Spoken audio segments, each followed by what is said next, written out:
Jose P. Laurel stays on his stand on what he knows that the Philippines needed at the time during Japanese occupation period.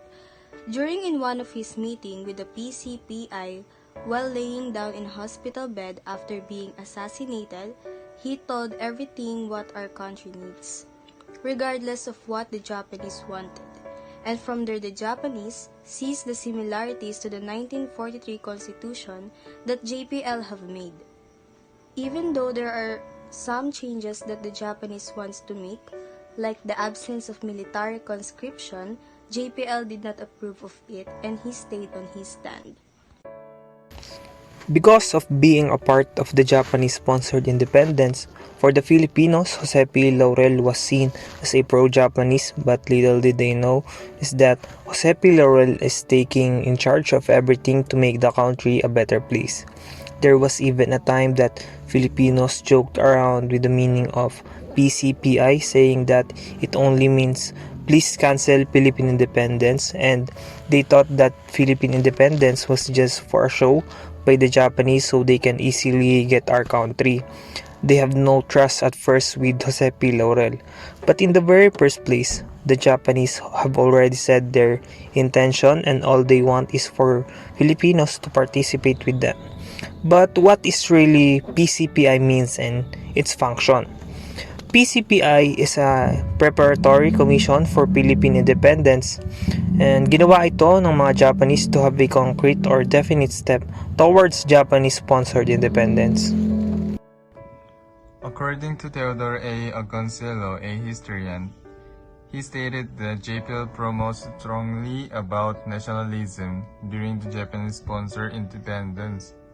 JPL also achieved on giving the Filipinos teacher a chance to solely teach history at character education, as well as giving them a licensure examination to be licensed as professional teachers. He is also the one who ordered officials in schools that the members of the board should be majority of the Filipinos. JPL also encourages everyone to use Tagalog as our national language.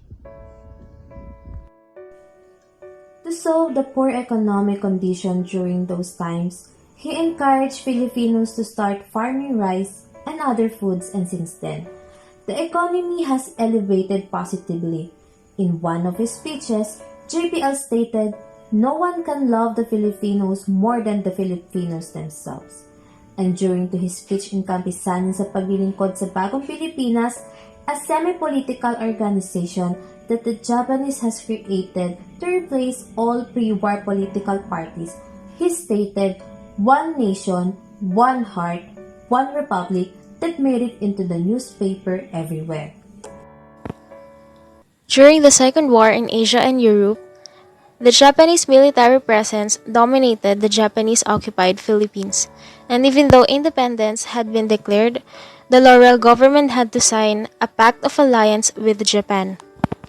Part of the pact stated in uncertain terms that the Philippines will afford all kinds of facilities for military actions to be undertaken by Japan.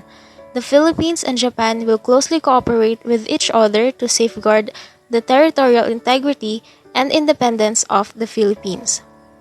Japanese garrisons and outposts ranged Malacañang Palace. The Japanese also reasoned that because Laurel lacked military forces to protect the Republic from outside invasion or internal danger, the Japanese troops would have to remain on purposely to safeguard the Republic's sovereignty. Japanese military administration had taken over most of pre-war government-owned or controlled corporation. The Japanese returned the national rice and corn corporation to Filipino hands, but kept all others even after independence. With these strategic commodities out of Filipino hands, the Republic was crippled economically. Laurel was aware of all of this and said to a friend, "The independence we have is an independence which is not independence." Laurel had to walk a dangerous tightrope then, balancing himself and his aims with various forces arrayed against the Republic. Laurel's first attempt to persuade the guerrillas by providing amnesty and postponing all Japanese operations. The Japanese were opposed to the proposal, wanting to maintain military pressure, but Laurel stood firm. Laurel planned to strengthen the constabulary in lieu of an army to combat unlawful elements, but to remove the Japanese peace and order must remain. Laurel also had to protect Filipinos from Japanese abuses and depredations. The Japanese, however, chose not to act on them. Most of the time, he promptly rid Malacanang of Japanese guards and advisors and embarked on a program of a government so that the people would be more responsive to his administration. The Laurel administration, seeing the need for uniting the people, sponsored a contest for a national symbol. Laurel likewise sought to strengthen the Filipino character, developing traditional values, respecting the flag and the national language. Laurel recognized the need of a well-balanced and self-sufficient economy. His establishment of the Ministry of Economic Affairs demonstrated the significance he placed on a healthy economic growth. He united scientists and provided incentives for them to develop local medication, food, and other equivalents. Concrete measures were done under his direction to issue Philippine currency.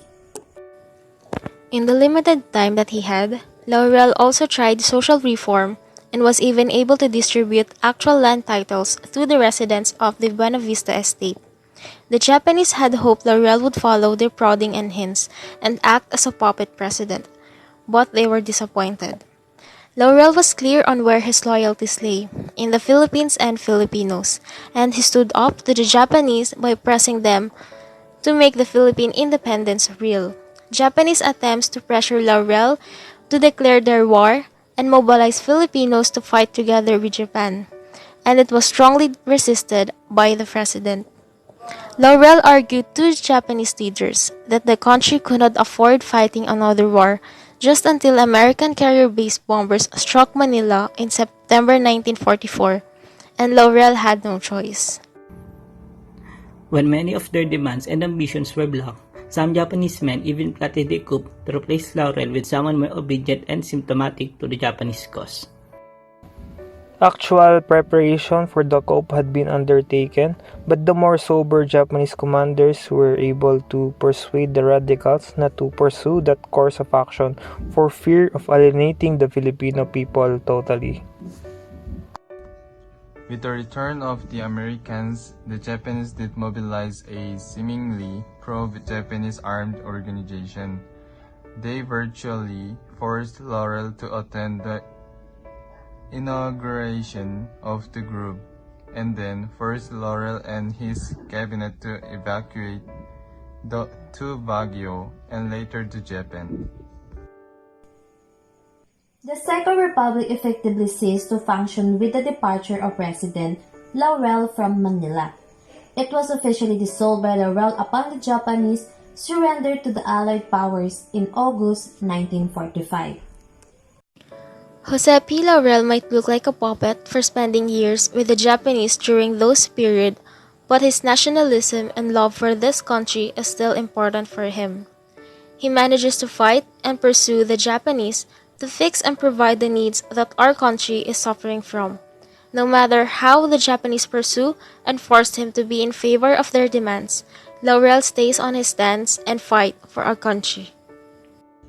He made a lot of solutions to keep our country alive and the economy to elevate again in those times, and even today, his constitutions and solutions were still relevant. JPL gave our beloved teachers a right to teach about the history and character educations. He even encourages the people to speak our national language, which is Tagalog, and speaks Tagalog in his inaugurations. A puppet of the government does things that they are told or demand to, but Jose P. Laurel keeps his stand and shows to the Japanese that he has the power and strength that he could save the Philippines and make it a better country.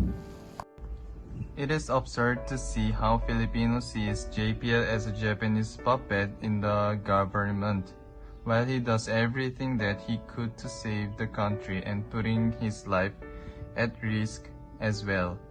But the reason why is just because they don't want to surrender Philippines to any colonizers, and just like what JPL have said. One nation, one heart, One one nation, republic. one heart, One one nation, republic. one heart, One one nation, republic. one heart, one republic.